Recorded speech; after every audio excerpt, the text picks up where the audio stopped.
3 portas se achavam a leste, 3 ao norte, 3 ao sul e 3 a oeste.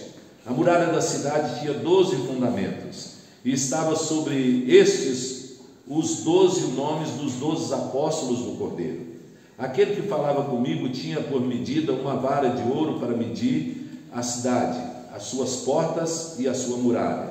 A cidade é quadrangular, de comprimento e larguras iguais. Mediu a cidade com vara até 12.000 estádios. O seu comprimento, largura, altura são iguais. Mediu também a muralha, 144 côvados, medida de homem, isto é, de anjo. A estrutura da muralha é de jaspe. Também a cidade é de ouro puro, semelhante a vidro límpido. Os fundamentos da muralha da cidade estão adornados de toda espécie de pedras preciosas. O primeiro fundamento é de jaspe, o segundo de safira, o terceiro de calcedônia, o quarto de esmeralda, o quinto de sardônio, o sexto de sárdio, o sétimo de crisóptilo, o oitavo de berílio, o nono de topázio, o 10º de crisópraso, o 11º de jacinto e o 12º de ametista. As 12 portas são 12 pérolas, e cada uma dessas portas de uma só pérola. A praça da cidade é de ouro puro, com um vidro transparente. Nela não vi santuário, porque o seu santuário é o Senhor, o Deus Todo-Poderoso e o Cordeiro. A cidade não precisa nem de sol, nem de lua, para lhe darem claridade, pois a glória de Deus a iluminou, e o Cordeiro é a sua lâmpada. As nações andarão mediante a sua luz, e os reis da terra lhe trazem a sua glória. As suas portas nunca, jamais se fecharão, nem de dia, porque nela não haverá noite. E lhe trarão a glória e a honra das nações. Nela nunca, jamais penetrará coisa alguma contaminada, nem o que pratica abominação e mentira, mas somente os escritos no livro da vida do Cordeiro. Amém. Deus abençoe o texto que lemos. Então nós vamos meditar, irmãos, nesse texto, mas antes disso, para que os irmãos que estão aqui, que não participam normalmente da sala, da classe, eu vou contextualizar aqui, nosso estudo, tá? Nós estamos estudando o Apocalipse, e nós dissemos que o livro de Apocalipse tem 2 grandes divisões, uma que vai do capítulo 1 até o 11, e a outra que começa no capítulo 11 e vai até o capítulo 22, são 2 divisões do livro, Então, a história do Apocalipse, ela é dividida então em 2 partes, A primeira na primeira divisão e a segunda história na segunda divisão. Porém, cada uma dessas divisões contém subdivisões, e essas subdivisões aqui, são partes que são seções que são contadas no livro. Então, na primeira parte, de 1 a 11, nós temos 3 sessões paralelas. Isso quer dizer o seguinte, que é a mesma história contada 3 vezes. Ela se inicia da mesma maneira e encerra da mesma forma, ou seja, ela se inicia com o nascimento de Cristo e a igreja e encerra com o juízo, porém sempre de forma parcial, nunca é total, Então cada sessão ele conta a história de forma parcial, e depois na sessão seguinte ele reinicia a história e continua contando a mesma história, acrescendo elementos até chegar no final, no juízo final daquela sessão, e na outra sessão seguinte ele inicia de novo com a igreja nascendo, Cristo nascendo, e vai até o juízo, e assim sucessivamente nas 7 sessões paralelas. Então são 3 sessões na primeira divisão e são 4 sessões na segunda divisão. Nós estamos aqui agora na última sessão, a 7ª sessão, e essa agora então é o fim, é o ápice. Então o que acontece? Ele iniciou essa sessão aqui no capítulo 19 e ele vai encerrar no capítulo 22, e assim ele vai terminar a história. Porém, é importante que a gente fale e pense numa situação. João está vendo a história sendo mostrada e contada, não é? Mas João não está vivendo a história. Por quê? Porque ela ainda não aconteceu na sua totalidade. Antes de João veio, né, Cristo, e a igreja do Velho Testamento, Cristo, e aí o nascimento da igreja no Novo Testamento, e até os dias de João. Vamos lembrar que João é o último dos apóstolos. O ano em que ele escreveu o Apocalipse é em torno do ano 96 da nossa história. Era Vespasiano, o imperador romano, e ele estava preso numa ilha chamada Patmos, né? E aí nessa ilha ele teve essa revelação. E aí eu fico assim, a gente fica conjecturando, né? É claro que a revelação que João teve, João foi transportado, diz ele, em espírito, né? E aí eu fico pensando se algum guarda não deve ter chegado na cela e viu João lá sentado assim, com o olho fechado, né? Mas estava só o corpo dele presente lá, né? O espírito estava longe, não é? Ele tinha mais ou menos quantos anos? A história conta? Não, mas próximos dos 100 anos. Se a gente pensar que Cristo morreu na nossa era, né?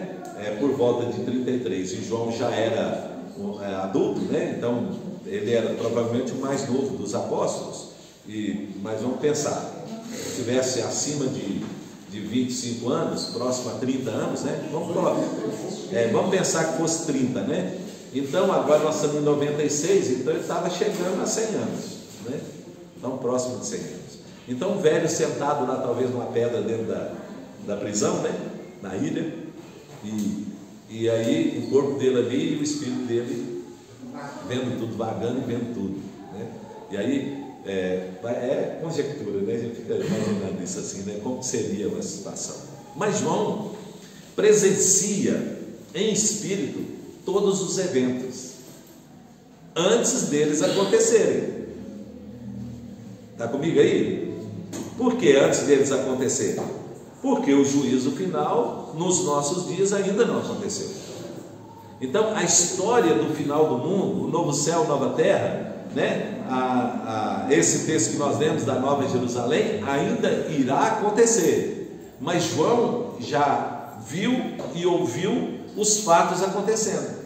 Então quando João vira e fala assim, usando o termo futuro, que ele fala terá, né? Será, né? Então acontecerá. Então João está nessa hora relatando algo que ele está tendo a visão do que vai acontecer.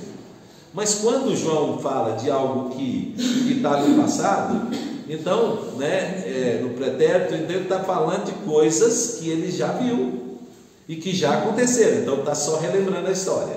Então no livro de Apocalipse a gente vê os dois fatos, né, o passado e o futuro concomitantes, ou seja, juntos. E João está vendo tudo e presenciando tudo. Olha que maravilha, né? E ele vendo a história toda sendo contada, tanto a história do passado como do futuro, numa realidade que ele está presenciando e vendo, embora não tivesse acontecido ainda, né? E olha que loucura, né? A gente pensar.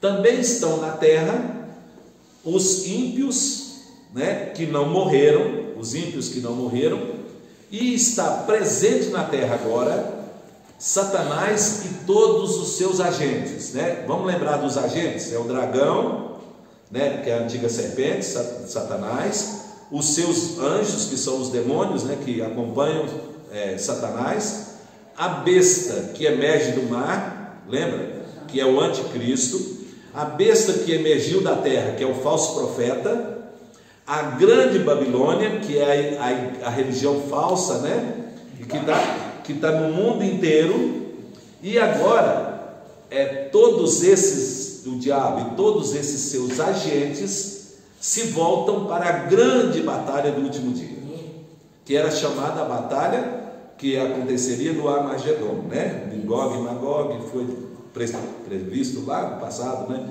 No livro de Ezequiel. Então agora as nações todas se reuniram, reis, autoridades e povos, né, de todas as nações se reuniram junto com Satanás e os seus agentes para a grande batalha. Cristo apareceu no céu. Então agora a coisa vai se desenrolar para o grande juízo. Aí a primeira coisa que acontece, os corpos dos justos, dos crentes, serão ressuscitados. Então todos aqueles crentes que morreram pela perseguição, de morte natural, por morte acidental, todos os cristãos que morreram, que a alma veio com Cristo, ressuscitarão primeiro, né? E aí unir-se-á então a alma desses que morreram com o corpo ressurreto, glorioso, e vai se unir e juntar-se com Cristo. Aonde que Cristo está, gente? Nos céus, nos ares. Corpo bonitinho, né? Tudo Perfeito. Qual que é a idade perfeita? 33, né? 33? Quem tem 33 ainda está, ó. Aí vai. Se uniu com Cristo lá nos ares, permanece nos ares. Aí vem a segunda ressurreição, que é a dos ímpios. E aí o corpo dos ímpios que já morreram, né, e que estavam onde? No inferno, né, juntar-se-ão agora. Então a morte e o inferno dará então todos aqueles que já morreram. Texto bíblico, né? E aí juntar-se-á então o corpo dos que morreram com a alma deles que estava no inferno, e agora estarão aonde? Na terra. E estarão aqui no meio dos outros que estão vivos aqui na terra, os ímpios vivos. E todos esses então que ressuscitaram, que eram ímpios, ressuscitaram o corpo natural, o corpo que morreram, não o corpo glorioso, né? Só o crente é que ressuscita com o corpo glorioso. Então aquele que morreu, que era ímpio, vai ressuscitar o seu corpo natural. Só me ver aqui, então, tipo, vai ressuscitar no corpo dele composto mesmo? Não, o corpo que morreram, da forma que morreu, né? Então vamos pensar, morreu de acidente, vai ressuscitar daquele jeito, todo quebrado. Morreu de câncer, né?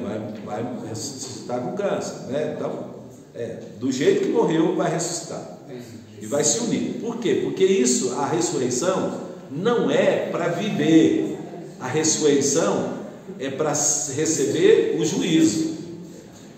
Então a ressurreição do ímpio não é para viver na terra, a ressurreição do ímpio é para receber o juízo, né? Porque o juízo de Deus será aplicado na alma e no corpo, como também a salvação é aplicada na alma e no corpo do crente.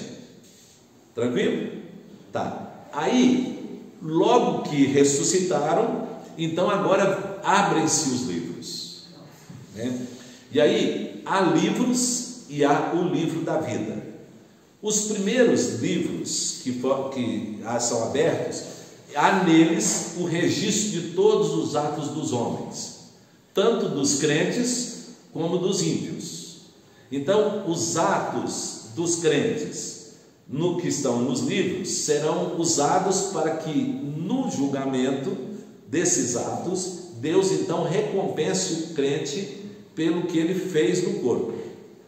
Então Deus dê a ele galardões.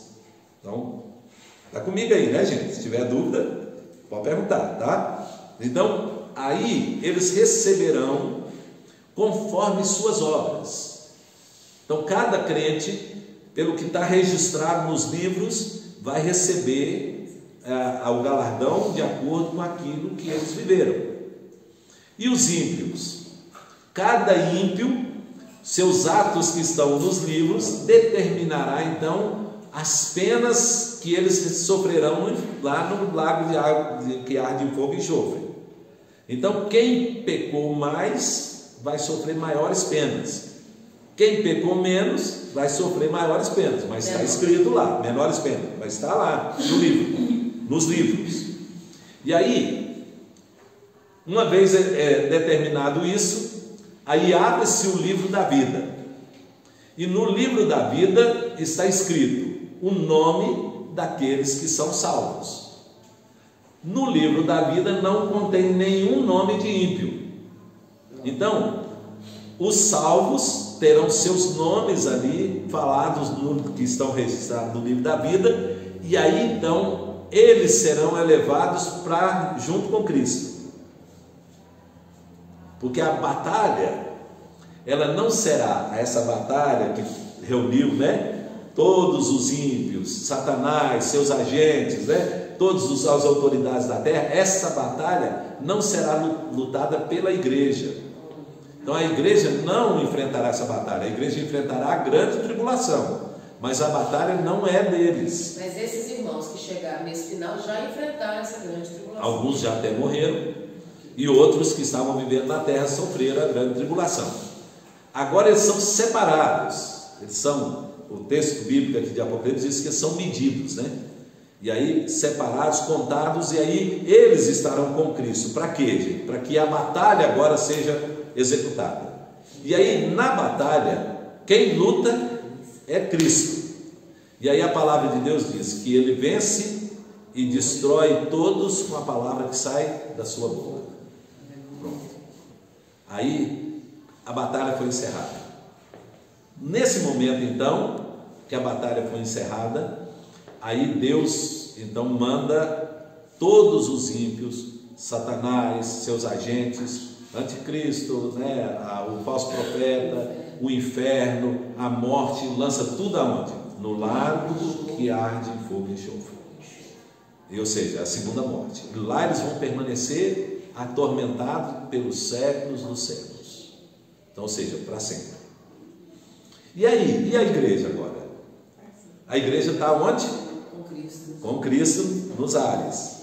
O que vai acontecer então? Pedro relata isso. A terra então vai agora ser purificada. E a visão do capítulo 21 é justamente isso. João diz assim: então agora eu vi o que? Novo céu e nova terra. Porque o primeiro céu e a primeira terra passaram e o mar já não existe. Então agora acabou. Tudo isso que nós conhecíamos aqui como mundo, né, como terra, tudo isso foi queimado pelo fogo, foi purificado e foi refeito, né? Ou seja, Deus fez novo. A palavra novo aqui, irmãos, tem duas palavras gregas para novo. Uma que é o novo e feito de algo que não existe. Então uma criatura nova, vamos pensar, uma criação nova de algo que não existia, né? Algo novo, que nunca existiu. Mas a palavra que foi usada aqui por João, ela dá o sentido assim, de algo que já existia, mas que foi renovado totalmente, né? Foi feito totalmente novo, né? E aí então é essa nova terra e o novo céu. E aí então os crentes irão habitar nesse novo céu e nessa nova terra. Então é natural que João veja a nova Jerusalém, que não é a cidade, é a igreja. Desculpa, vou tomar água que secou. Quando souber de água, deixa eu fazer uma pergunta. Paulo fala sobre o arrebatamento, né? No piscar de olhos e tal. Então, nesse momento, quer dizer, uma igreja desce com Cristo, a outra está aqui na terra. Não, antes, lembra? Antes eu falei assim, que enquanto Cristo estava lá para exercer a batalha e o juízo, a igreja que estava na terra foi... Mas eu queria perguntar assim. Foi levado. A gente pensa muito cronologicamente, né? Porque na cabeça pensa assim. Então eu tenho uma igreja que está aqui, uma igreja que desce com Cristo, o corpo vai lá, encontra, e aí nós somos transformados. Isso. É isso que Paulo fala. Mas para a entrega, quando o livro é aberto para mostrar as obras, e os galatãos são essa igreja que está lá desce, ou nós estamos lá? Nós vamos subir e encontrar com eles nos ares. E aí lá nos ares é que vai acontecer o julgamento. Cristo não pisará na terra. Né? Então até que, né, o juízo seja exercido. Por que a igreja precisa subir? Para ela não ser afetada pelo juízo. Inclusive quando os mortos ressuscitam do jeito que são, a igreja está usada? Ainda não. Aí logo depois da ressurreição, quando for acontecer o juízo, é que os que estavam na terra salvos se encontram com Cristo nos ares. E aí então ele executa o juízo. Que o juízo o fogo que sai da sua boca e consome todos os adversários, né? Beto? Mas, a gente crê que Deus é Deus e Jesus é uma pessoa só, né? Sim. Mas o galardão... É um só Deus, mas são três pessoas. O galardão... Isso. Aquelas almas que vão ficar com Deus e vai ver que a gente não vê o rosto, né, de Deus. Esse galardão os que vão ficar mais próximos de Deus e os outros vão ficar próximos de Jesus? Ou não tem essa... Pois é, Beto. Esse é um mistério, né? Nós não sabemos como vai ser. Né? A gente só imagina, né? Que vai ser assim. Alguns que receberão um galardão maior pode estar descrito em algumas coisas. Primeiro, mais próximo, né, assim, de intimidade, né, com Cristo, né, porque Deus preenche tudo, né, o Pai preenche tudo, mas Cristo ressuscitou em corpo. Então, pelo fato de Cristo estar no céu em corpo, né, então uma pessoa em corpo, né, um corpo glorificado, né, como foi na ressurreição, então o relacionamento nosso com Deus, o Pai, será por meio de Cristo, porque Ele é a lâmpada desse desenho. Então, alguns vão estar mais próximos dele, né? Então nós cremos nisso. Segunda coisa também que pode ser o galardão, Beto, pode ser também as atribuições que nós receberemos. Então veja, o que vai cessar no céu? Vai cessar a fadiga e o cansaço, mas a obra não vai cessar. O trabalho não vai cessar, né? Então, lá no céu, nós vamos continuar servindo a Deus e vivendo e servindo. Então, cada um, de acordo com o galardão que vai receber, terá atribuições maiores ou menores, né? Como hoje existe. Porém, nenhum é maior do que outro, né? Como o corpo, não é? A mão não é maior do que o pé, né? Mas faz parte do corpo, mas tem atribuição diferente. Um exemplo, né? Que Jesus, Deus era íntimo com Moisés, com Jacó, com Abraão. Depois veio Jesus. Isso. Com os discípulos. Então, Pedro e Jesus eram muito íntimos. Sim. Pois é, porque a intimidade, Beto, a intimidade ela se faz de forma espiritual e emocional, e ela se faz também de forma física, não é?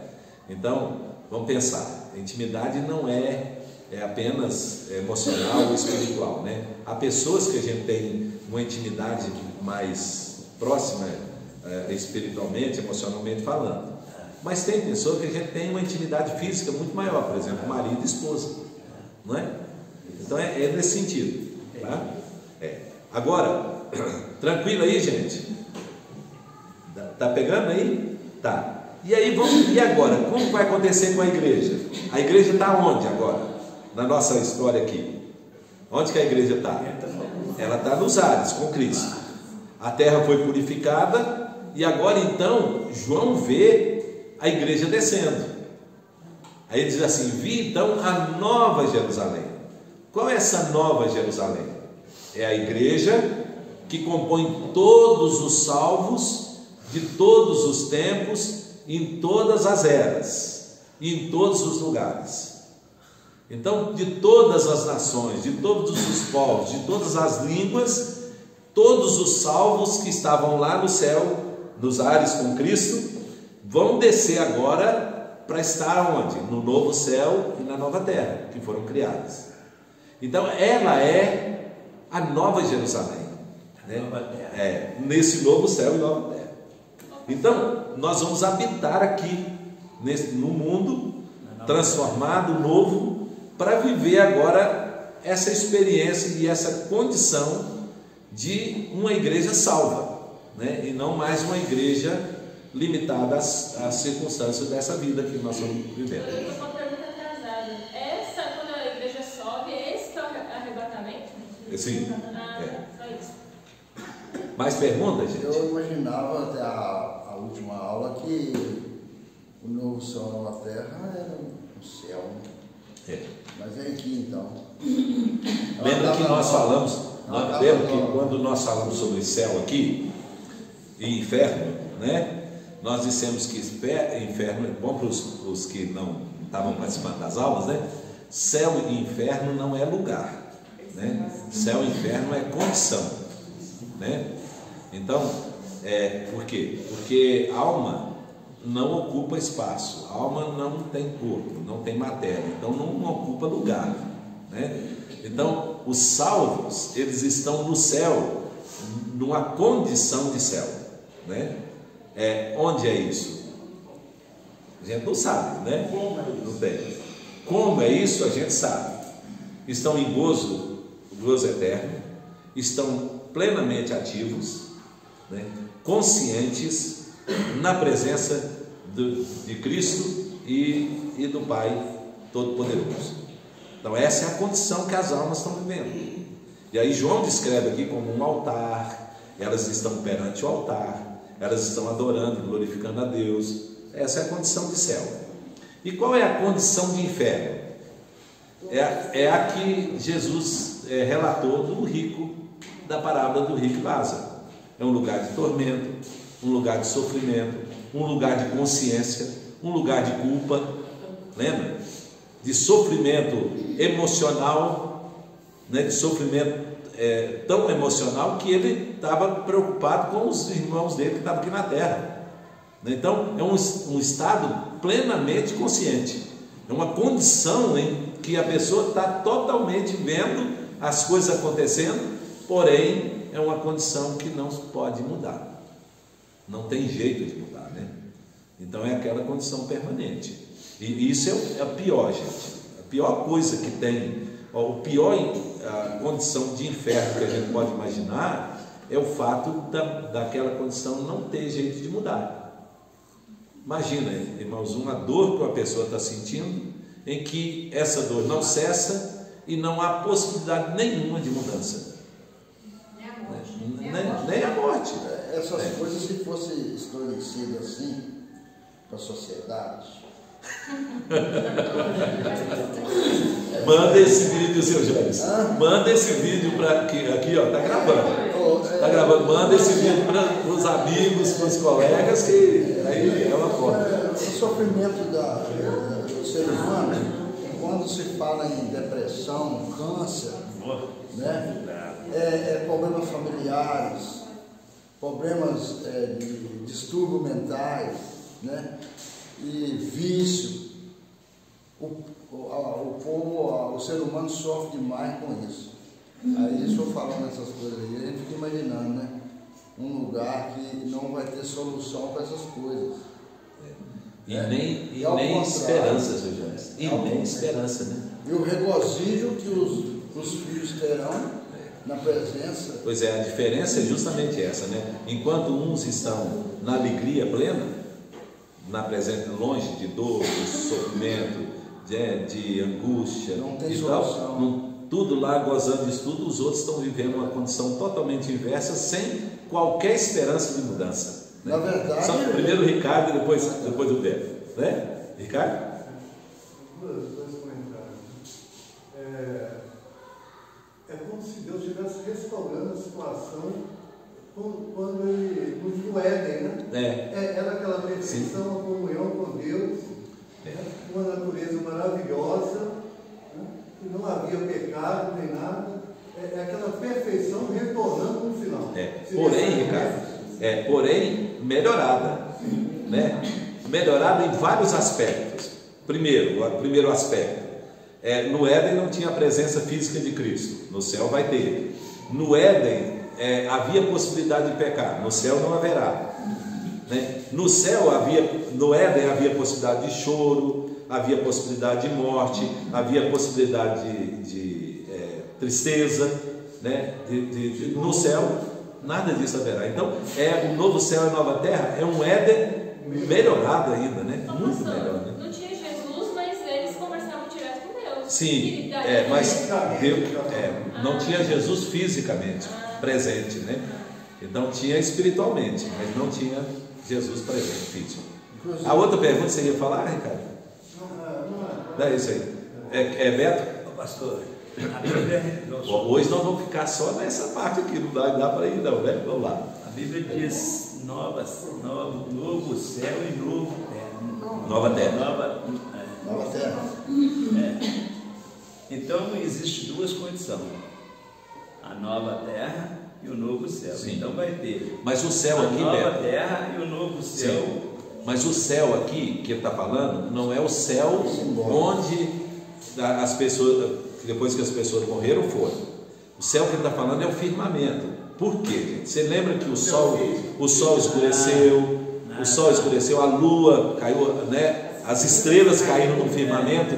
Então, no último dia, seria uma nova criação. Sim, no último dia, tudo isso que a gente entende, olha para o firmamento e vê planetas, estrelas e aí astros, né? Tudo isso aí no último dia, tudo isso vai desfazer, né?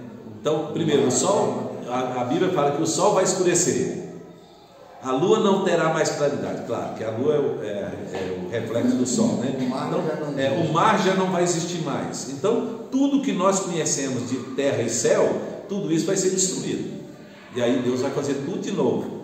Então esse novo céu vai ser o firmamento de novo, o sol, tudo que existe de astros e tudo lá. Só que tudo isso aí é o firmamento onde a terra vai estar, né? Porém, a igreja não dependerá dessas coisas para viver, né? Porque Deus e Cristo estarão presentes. Interessante, por que o mar já não existe?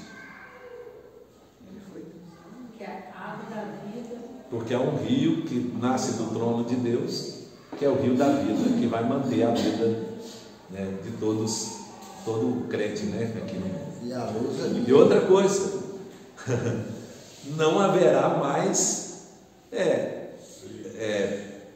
crescimento, mais proliferação de vida, né? Então não vai ter mais casamento, não vai ter mais filho, então, né, o número vai ser limitado para viver eternamente ali. Uma dúvida que eu tenho assim, a gente vai ter uma lembrança desse aqui ou vai esquecer? Porque o que tiver, se esquecesse tudo, seria como desvalorizar a obra de Cristo.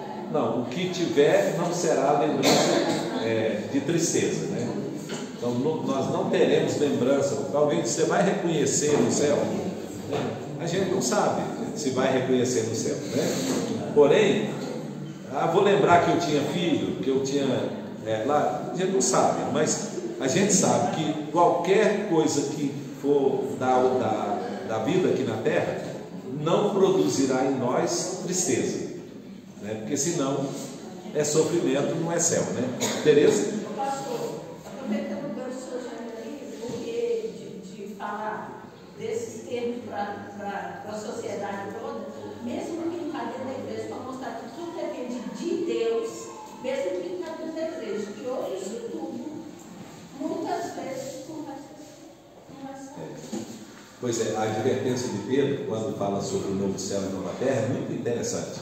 Ele diz assim, depois de ele falar que tudo isso aqui vai ser desfeito, né, e nós aguardamos novo céu e nova terra onde habita a justiça, aí ele diz assim, se tudo isso aqui, Pedro diz, já que tudo, o se ali é já, né? Já que tudo isso aqui vai ser desfeito, nós deveríamos viver como santos profetas, né? Aguardando a vinda do Senhor, nosso Senhor, e desse novo céu e nova terra onde habita a justiça. Anunciando. Vivendo em santo procedimento, diz Pedro. Então, ou seja, a visão, Pedro está dizendo, a visão a revelação que a gente tem de que tudo isso aqui vai acabar, deve produzir em nós um santo sentimento, né? E viver uma vida de santidade aqui no mundo, aguardando a vinda do Senhor, né? Então é uma advertência. O que me deixa pensativo também é como que o ser humano salvo, agraciado pelo amor de Deus, lavado no sangue do Cordeiro, é projetado pelo Criador. E essa multidão que não é agraciada é uma coisa incrível. A gente fica pensando que eles que não são humildes, eles que não aceitam, não recebem, mas esse é projetado, esse também é projetado, esse para salvação, o outro para perdição. É uma coisa incrível, né? Porque mas aí, seu James, o ímpio ele se contenta com a justificativa de que isso não é verdade. Isso. Essa semana eu estava conversando com um senhor, já de idade, né?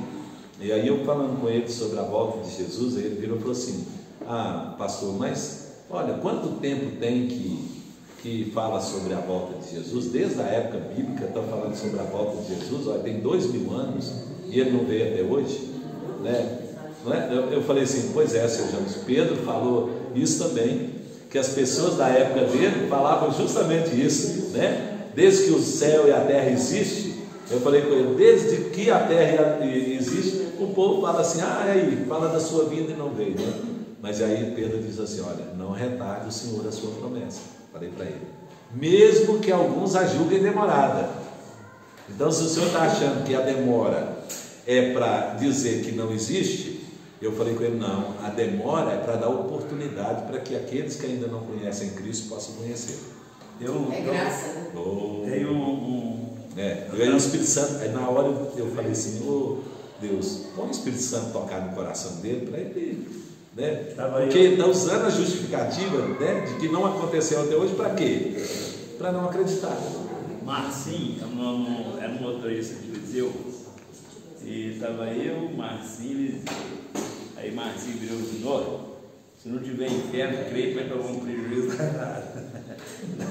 Viseu comprava mais, falou: eu não tenho arrependimento nenhum de ser crente, porque todas as coisas que eu não faço e procuro para agradar a Deus, eu não tenho arrependimento, mas Deus deu uma fala. E sabe por quê, Beto? Quer dizer, essa palavra está pensando errado, né? Essa palavra é muito importante, eu queria que os irmãos pensassem nela, né? Inclusive cristãos. Cristãos estão sempre pensando em céu e inferno como recompensa e punição, não é? Dessa forma, então, eles estão pensando em ganho e perda, não é dessa forma? Então, quem vai para o céu ganha. Eu estou falando de cristão, gente, estou falando de ímpio, não. Quem vai para o inferno perde. E não pensa que a vida cristã, ela não se baseia em ganhos e perdas. A vida cristã se baseia em relacionamento e intimidade. Eu vou repetir: a vida cristã não se baseia em ganhos e perdas. A vida cristã se baseia em relacionamento e intimidade. Por que nós estamos dizendo isso? Porque crente perde e crente ganha na vida cristã. Então, não pode estar avaliada a vida cristã em ganhos e perdas. Porque vamos pensar, senão tinha que ser só ganho. Porque se fosse avaliada a vida cristã em ganhos e perdas, o crente não podia perder nada. Então a vida cristã é baseada em relacionamento e intimidade.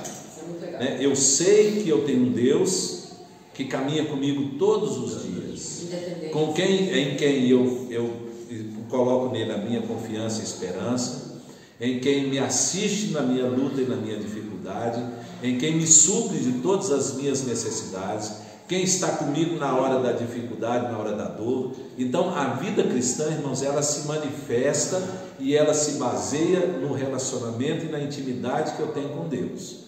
Quanto mais intimidade, quanto mais relacionamento eu tenho com Deus, mais sentido, maior valor tem a vida cristã. Porque senão, irmãos, veja, não faz diferença nenhuma a vida cristã com a vida do ímpio. Exatamente. Não é? Se eu for pensar em ganho e perda, às vezes o ímpio está levando até maior vantagem, não é? Por isso que acha aí, e depois se não tiver, isso é mesmo. Se não existisse, veja gente, olha, a vida cristã, se não existisse céu, se não existisse céu na vida cristã, não existisse salvação na vida cristã, o próprio fato de viver como cristão já valeria a pena. É o que o Eliseu tentou falar para ele. Não é, gente? Vamos pensar, nós que somos cristãos, né? Pensa, irmãos, na hora da dificuldade, a diferença que um cristão, o fato de ser cristão faz na vida de uma pessoa, na hora da dificuldade. Só isso já valeria a pena, irmãos.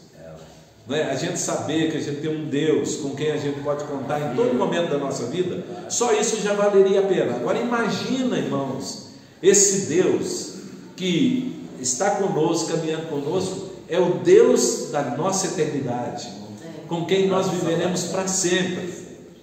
Então, não tem algo mais precioso para a vida de uma pessoa do que a vida cristã, não é? Então, por isso, crente precisa parar de avaliar a vida cristã com perdas e ganhos. Isso aí é teologia furada, né, da prosperidade, né? Isso aí não tem nada a ver com a Bíblia, gente, viu? Isso é uma teoria que as pessoas inventaram para tentar ver se ganha pessoas no mundo, né, para a igreja. Não é essa a vida cristã. Essa não é a realidade da vida cristã, né? Amém, gente? Isso é muito importante a gente pensar, para a gente parar de avaliar isso. Porque às vezes, quando o crente está passando por uma dificuldade, aí ele começa a questionar as coisas, né? Começa a questionar: por que está acontecendo isso comigo? O que eu fiz de errado para Deus estar deixando isso acontecer comigo? Será que Deus está me ouvindo as orações? Olha, gente, porque está avaliando a vida cristã na questão de ganhos e perdas. Não, de jeito nenhum, né? É de intimidade e de relacionamento, gente. É isso que é a vida cristã. Por isso, fé, irmãos, fé não é expectativa, fé é relacionamento e intimidade. Nós já aprendemos isso aqui, né? Gente, isso é maravilhoso, né? Isso muda tudo na nossa vida quando a gente entende que fé não é expectativa.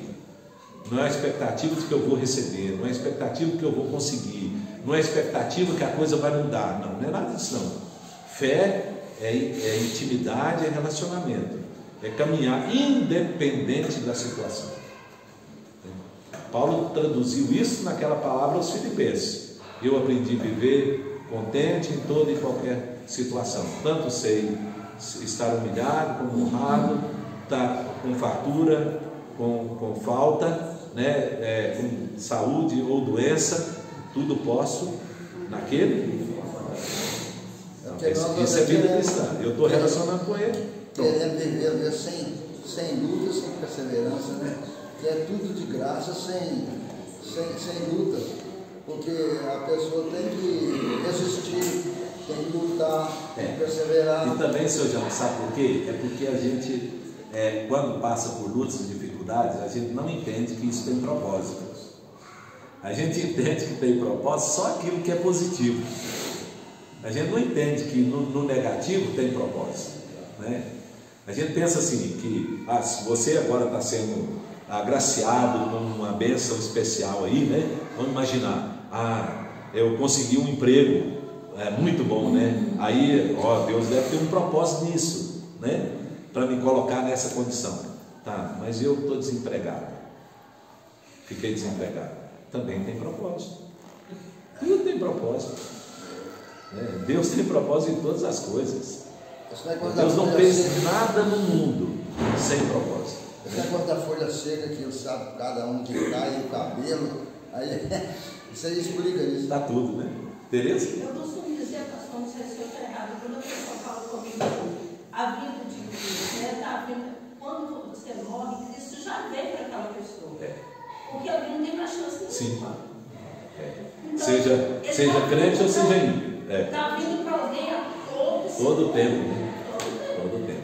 Mas o grande dia acabou a chance. É verdade. Amém, gente? Hoje acabou que nós ficamos no geral, né? Mas foi bom para a turma de jovens aí que não participa aqui, né? Então, foi legal, né? Tem mais alguma pergunta, alguma dúvida aí, antes da gente encerrar? Igual o que aconteceu com a irmã da Sodalina, o rapaz era gente boa demais, morreu inesperadamente.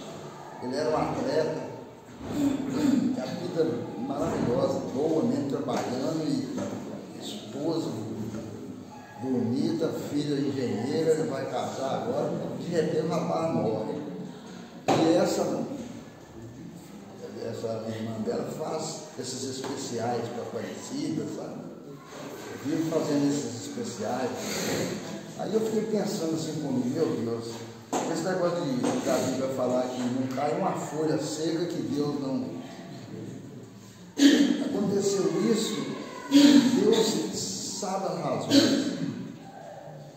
Não e tem mais, seu Janes, Deus está no controle. Ele não só sabe as razões, como Ele está controlando tudo.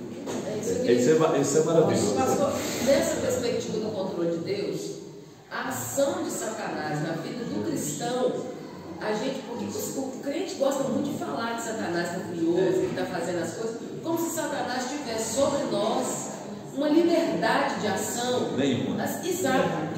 Aí a pessoa, ela não entende o propósito de Deus na vida dela, porque ela terceiriza uma ação para Satanás. Então ela não entende que Deus está conduzindo ela a alguma coisa, ou a um entendimento, ou a uma intimidade, ou a um arrependimento, porque ela acha que é uma ação de Satanás. E fica por isso. E aí joga sobre ele, né, a responsabilidade, né, e tentando salvar Deus, né? Tem muita gente que fica tentando salvar Deus, né? Porque acha que aquilo não combina com Deus, então tem que alguém assumir a responsabilidade, porque Deus não pode, né? Não, gente, Deus está no controle de tudo. Agora, outra coisa assim, só para a gente encerrar, gente, ninguém conheceu a mente de Deus.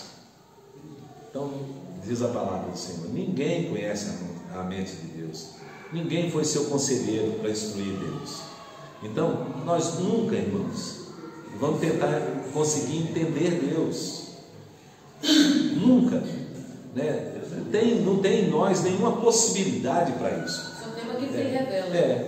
Então aquilo que Ele revelou tem que ser para nós suficiente para nos manter na fé, né? Agora, coisas que Ele não revelou, não adianta a gente ficar questionando, porque se a gente questionar, a gente pode estar falando besteira, né? Como o jovem falou, eu falei coisas que não conhecia, coisas que eram demais para mim. Ele falou, né? Porque ele questionou Deus, né? Até Jesus fala que ninguém sabe a hora, não tem coisa. Só ele. Pastor, lá atrás primeiro aí, depois eu. Essa semana eu estava pensando em casa. O Senhor atendeu, Deus é Espírito. Eu conheci quando eu chegar lá. Ele é Espírito. Agora nós estamos Deus é Espírito, não enxerga ele. Mas eu creio que ele morreu, que ele foi um salvador, mas eu conheci. E ele está aqui. Embora a gente não veja. Mas está aqui. Né?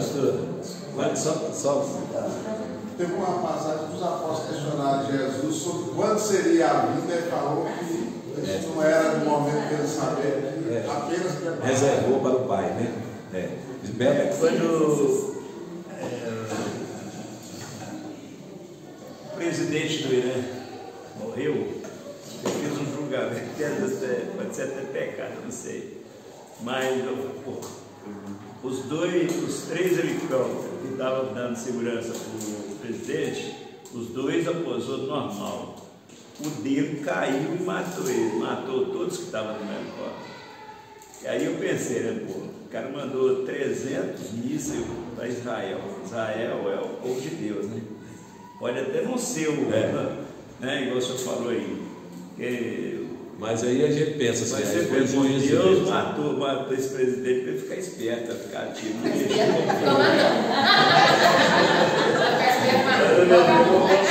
Acabou. Arrasou, né, Beto?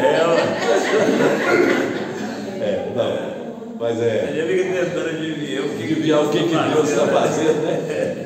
Amém, gente? Vamos ficar em pé, vamos receber a bênção e assim nós vamos encerrar a nossa lição.